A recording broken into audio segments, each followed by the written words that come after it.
श्री शिवाय नमस्तुभ्यम। जैसा कि हम सभी को पता है 26 सितंबर 2025 को है नवरात्रि की पंचमी तिथि का बहुत ही प्यारा सा दिन, और इस दिन के लिए हम एक बहुत ही अचूक उपाय लेकर आए हैं। पंचमी तिथि के दिन आपको ये उपाय करना है। आम की 11 कोमल पत्तियों से जुड़ा हुआ है ये उपाय।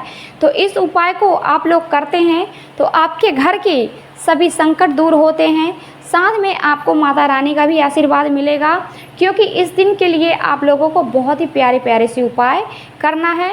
तो कैसे करना है, किस तरीके से करना है, ये आप ध्यान से सुनिएगा। तो देखिए, हमारा जो पहला उपाय है, इस उपाय को करने के लिए आप लोगों को क्या करना है, आपको आम की कोमल पत्तियां आपको लेनी हैं, पत्तियां नहीं। देखिए, जब आप आम के पेड़ के पास जाओगे, जो नई नई डालियाँ, नए नए पत्ते निकले होंगे, उन्हें तोड़ लेना है और इनकी पत्तियों को अलग कर देना है, और जो लंबी सी डंडी मिलेगी उसके 11 टुकड़े करने हैं। ठीक है, कितने? 11 टुकड़े करने हैं। इसके बाद इसकी सारी डंडियों को इकट्ठा कर लेना है और कच्चे सूत से बांध देना है। और फिर इनके साथ साथ आपको क्या लेना है, क्या ज़रूरी है, यहाँ पर आपको शहद लेना होगा। क्या लेना है? थोड़ा सा शहद लेना है और 1 लोटा जल लेना है, साथ में आपको गंगा जल डालना है, और इन चीज़ों को लेकर जाना है महादेव की शिवलिंग के पास जाना है। जाने के बाद करना क्या है, देखिए, जब आप महादेव की शिवलिंग के पास पहुंच जाओगे, इसके बाद जो आपने आम की डंडियाँ, आम की लकड़ी इकट्ठा की हैं, बांध ली हैं, उनमें एक साइड शहद लगा देना है। एक ही साइड आपको शहद लगाना है अच्छे तरीके से, और इस शहद के पार्ट को आपको अर्पित करना है, मतलब पूरी गट्ठी को अर्पित करना है महादेव की सबसे छोटी पुत्री माता अशोक सुंदरी। महादेव को सबसे प्रिय है महादेव की सबसे छोटी पुत्री माता अशोक सुंदरी। तो माता अशोक सुंदरी के स्थान पर आपको इन्हें अर्पित करना है। लेकिन यहाँ पर एक चीज़ ध्यान देना है कि जब आप ये अर्पित कर रहे होंगे, तो जिस साइड आपने शहद लगाया है वो वाला भाग महादेव की शिवलिंग की साइड होना चाहिए। ठीक है, महादेव की शिवलिंग की तरफ होना चाहिए शहद वाला भाग, ऐसे आपको अर्पित करना है। और बाद में 1 लोटा जल आपको अर्पित कर देना है। और यहाँ पर जब आप 1 लोटा जल अर्पित करोगे तो नीलकंठेश्वर महादेव का नाम स्मरण करना है, और ये उपाय आप लोगों को करना है। तो ये था हमारा पहला उपाय। आई होप आप सभी लोगों को समझ में आया होगा। तो ये उपाय करने से आपके घर की सभी दुख, सारे संकट दूर होने वाले हैं। तो हम बात करेंगे हमारे उपाय की। जो हमारा दूसरा उपाय है, हमारा जो दूसरा उपाय है, ये किस लिए करना है? देखिए, आपके घर में कोई संकट है, आपके घर में नज़र दोष बाधा है, आपके घर में धन की कमी हो रही है, आपके घर में बहुत ही ज़्यादा संकट आ रहे हैं, तो आपको इस उपाय को करना है। इस उपाय के लिए क्या क्या चाहिए, किन किन चीज़ों की ज़रूरत पड़ने वाली है, ये आप ध्यान से सुनिए। तो करना क्या है आप लोगों को, यहाँ पर 1 लोटा जल लेना है, साथ में थोड़ा सा गंगा जल डालना है। इसके बाद लौंग लेनी है। लौंग कितनी लेनी है? 3 से 4 आप लौंग ले लीजिए। जितनी भी आप लौंग लेंगे, लौंग जो भी लेंगे साबुत होनी चाहिए, फूल वाले लौंग होनी चाहिए। इसके बाद इन लौंगों को आपको डाल देना है लोटे के अंदर, और इस लोटे को लेकर आपको अपने पूरे घर में घूम लेना है।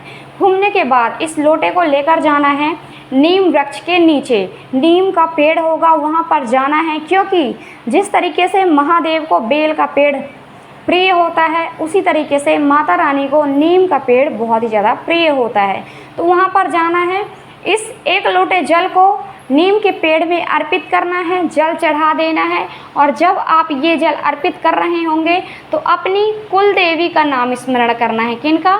अपनी कुल देवी का नाम स्मरण करना है और उनसे प्रार्थना करनी है, और ये 1 लोटा जल अर्पित कर देना है। ठीक है, तो ये है दूसरा उपाय, बहुत ही ज़्यादा अचूक उपाय है। पंचमी तिथि के दिन आपको ये उपाय करना है। पंचमी तिथि के दिन किसी भी समय कर लीजिए इस उपाय को। ठीक है, तो बात करेंगे हमारे तीसरे उपाय की। देखिए, जो तीसरा उपाय है बहुत ही ज़्यादा सरल है, बहुत ज़्यादा अचूक है। अगर आपके घर में रोग, दोष, बीमारियां लगी हुई हैं, एकाएक करके व्यक्ति आपके घर में बीमार पड़ते हैं, ऐसा भी एक व्यक्ति है जो बहुत ज़्यादा बीमार पड़ता है, उसके लिए आपको ये उपाय करना है। तो करना क्या है, यहाँ पर आप लोगों को लेना है, क्या लेना है, 1 चुटकी चावल लेना है, 1 से 2 चुटकी, और फिर 1 से 2 कमलगट्टे के दाने लेने हैं।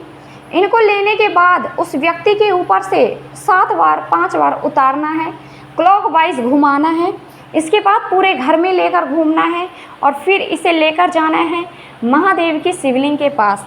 महादेव की शिवलिंग के पास जाने के बाद आपको ये दोनों चीज़ें, 1 चुटकी चावल और कमलगट्टे का दाना, आपको महादेव की शिवलिंग के ऊपर अर्पित करना है। ध्यान दीजिएगा, महादेव का शिवलिंग आपके घर पर है तो इस उपाय को आप घर पर कर लीजिए, कहीं बाहर जाने की ज़रूरत नहीं है। यदि महादेव का शिवलिंग आपके घर पर नहीं है तो आप इस उपाय को महादेव के शिवालय पर जाकर करना होगा। ठीक है, तो इतना ध्यान देना है। महादेव की शिवलिंग के पास जाएंगे, आपको ये दोनों चीज़ें अर्पित करनी है। जब आप ये दोनों चीज़ें अर्पित कर रहे होंगे तो उस व्यक्ति का नाम और गोत्र बोलना है जो ज़्यादा बीमार रहता है आपके घर में, और यहाँ पर कुंदक रूप कुंदकेश्वर महादेव का नाम स्मरण करना है। तो इस उपाय को करते हैं तो वो व्यक्ति बहुत ही जल्दी ठीक होता है, उसके ऊपर से बीमारियां दूर होती हैं। बस आपकी सच्ची श्रद्धा, पूरा विश्वास होना चाहिए। तो ये था हमारा तीसरा उपाय। सभी उपाय आप लोगों को समझ में आ रहे होंगे। मैंने कोशिश की है कि आप लोगों को एक एक चीज़ समझा सकूं, अच्छे से समझ में आ सके। तो हम बात करेंगे हम इस वीडियो के लास्ट उपाय की। तो ये जो हमारा लास्ट उपाय है, ये कैसे करना है, किस तरीके से करना है, ये जो उपाय है किस लिए है, क्या होगा इस उपाय से, देखिए इसके बेनिफिट बता देते हैं, इसके लाभ बता देते हैं। तो कि क्या होगा, देखिए इस उपाय को करते हैं तो आपके घर से धन से जुड़ी हुई समस्याएं दूर होती हैं। अगर आपके घर में नज़र दोष बाधा है, किसी शत्रु की बुरी नज़र पड़ चुकी है, तो इस उपाय को करने से सारी की सारी नकारात्मक ऊर्जा दूर होने वाली। तो करना क्या है, 1 चुटकी काले तिल के दाने लेने हैं। इन तिल के लेकर अपने हाथ में पूरे घर पे घूमना है। इसके बाद अपने घर के मुख्य द्वार पे जाना है, बाहर सीधे बाहर अच्छी तेज़ी से फेंकना है।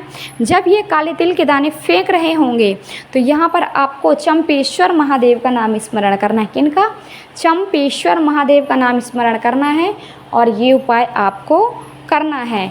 इस उपाय को सच्ची श्रद्धा के साथ करते हैं तो आपकी सभी मनोकामनाएं पूरी होती हैं और महादेव का आशीर्वाद आपको मिलता है। तो ये उपाय करें। वीडियो को लाइक, चैनल को सब्सक्राइब करें, बेल आइकन को प्रेस करना ना भूलें ताकि हमारी वीडियो की नोटिफिकेशन सबसे पहले आप सभी को मिल पाए और आप हमारी वीडियो का लाभ उठा पाओ। तो ये थे हमारे उपाय।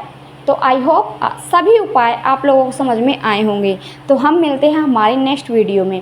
हर हर महादेव, जय शिव शंभू, जय हो भोलेनाथ की, जय हो माँ लक्ष्मी की।